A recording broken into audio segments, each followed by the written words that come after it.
আসসালামু আলাইকুম।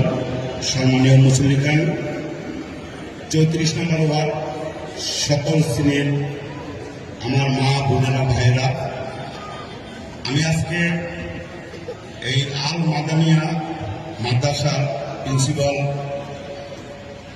জনাব গালিকের দাওয়াতে আজকে উপস্থিত হয়েছি।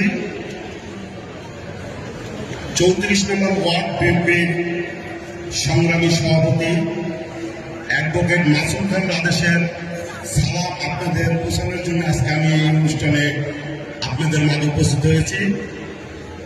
আমি 34 নম্বর ওয়ার্ড বিএনপির পক্ষ থেকে 34 নম্বর ওয়ার্ড বিএনপির সংগ্রামী সভাপতি অ্যাডভোকেট মাসুম খান আদেশের পক্ষ থেকে এই আল মাদানিয়া মাদ্রাসার প্রিন্সিপাল গালিককে আমরা শুভেচ্ছা অভিনন্দন জানাই। আজকে আমাদের ওয়ার্ডের ভিতরে অনেকটি মাদ্রাসা আছে।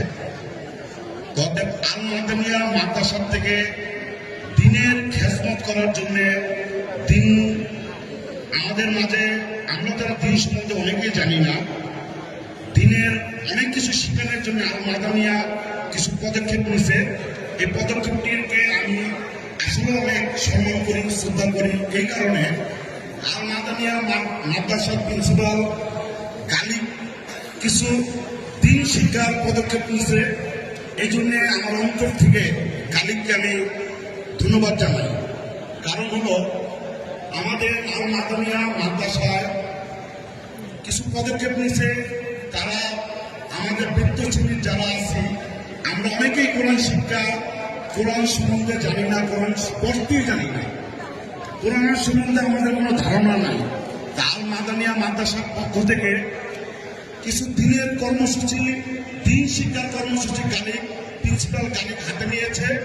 এই জন্য আবারও 34 নম্বর ওয়ার্ডের সাধারণ জনগণের পক্ষ থেকে আল মাদানিয়া মাদ্রাসার সম্মানীয় জনাব গালিককে আবারও আমাদের পক্ষ থেকে, সমস্ত ওয়ার্ডবাসীর পক্ষ থেকে তাকে ধন্যবাদ জানাই। সে আমাদের বৃত্ত যারা আমরা আছি, আমাদের মহামুরব্বী আছে, তাদের কোরআন শিক্ষা দিচ্ছে।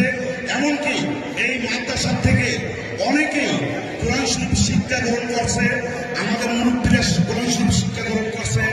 আমরাও ইনশাআল্লাহ যারা কোরআন পড়তে জানি না, আমরা সকলে আল মাদানিয়া মাদ্রাসার প্রিন্সিপাল গালিকের সাথে যোগাযোগ করে, তার সাথে আলাপ আলোচনা করে, আমরা যারা কোরআন শিক্ষা জানি না, কোরআন পড়তে জানি না, আমরা সকলে ইনশাআল্লাহ আমরা কোরআন পড়া শিখবো, কোরআন শরীফ পড়া শিখবো।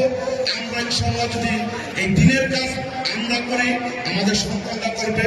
আর আজকে এত সুন্দর একটি অনুষ্ঠান 34 নম্বর ওয়ার্ড বিএনপির পক্ষ থেকে গালিককে অ্যাডভোকেট মাসুম খান আদেশের পক্ষ থেকে শুভেচ্ছা অভিনন্দন জানিয়ে আমি আমার বক্তব্য শেষ করছি। সম্মানীয় মুসলিকান, যদি কোনো ভুলভ্রান্তি হয়ে থাকে আপনারা আমাকে ক্ষমার দৃষ্টিতে দেখবেন। কারণ এরকম দিনের মজলিসে আমি কখনো এসে বক্তব্য রাখি নাই।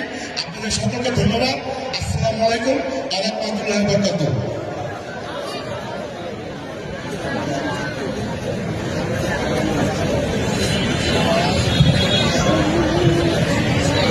অত্যন্ত গুরুত্বপূর্ণ বক্তব্য শুনলাম।